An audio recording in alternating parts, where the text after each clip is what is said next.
Christmas Eve, 1945. A small family home goes up in flames. Inside, 5 children are trapped. But when the ashes cooled, there were no bodies, no remains, nothing. What happened to the Sodder children?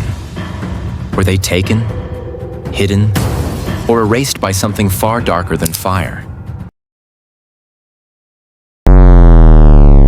George and Jenny Sodder lived in Fayetteville, West Virginia.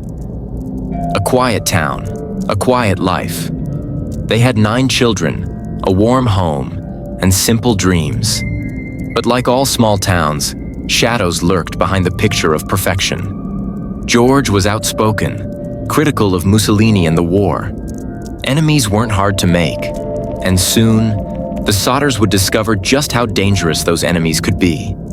On that bitter Christmas Eve, the Sodder children begged to stay up late. The tree lights glowed, presents lay waiting. By midnight, everyone was asleep. Everyone except the fire.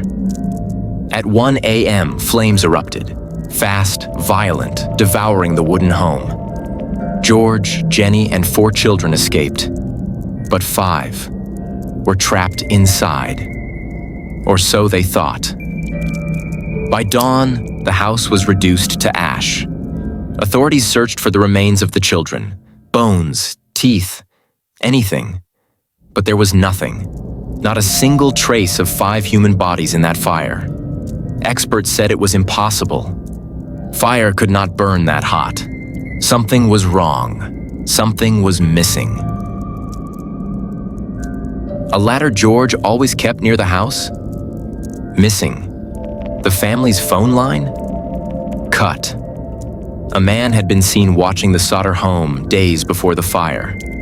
And then came the letters. Anonymous whispers from strangers claiming the children were alive, hidden in another country, part of something bigger, something unspeakable. Were the Sodders targeted for George's political views? Some believed the Italian mafia silenced him. Others pointed to secret adoption rings, even government cover-ups. And a few believed something stranger.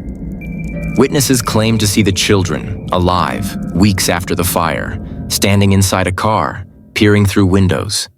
If true, the fire wasn't a tragedy. It was a smokescreen. For decades, George and Jenny searched. They put up billboards, traveled across states, begged for answers. But the trail was cold, the truth buried. George died in 1969, still haunted by visions of his missing children. Jenny, dressed in black, mourned until the day she died. 5 children vanished in fire, or were they taken by something much darker? The ashes may have cooled, but the mystery of the Sodder children still burns. Tell me, do you believe they died that night? Or do you believe they were stolen?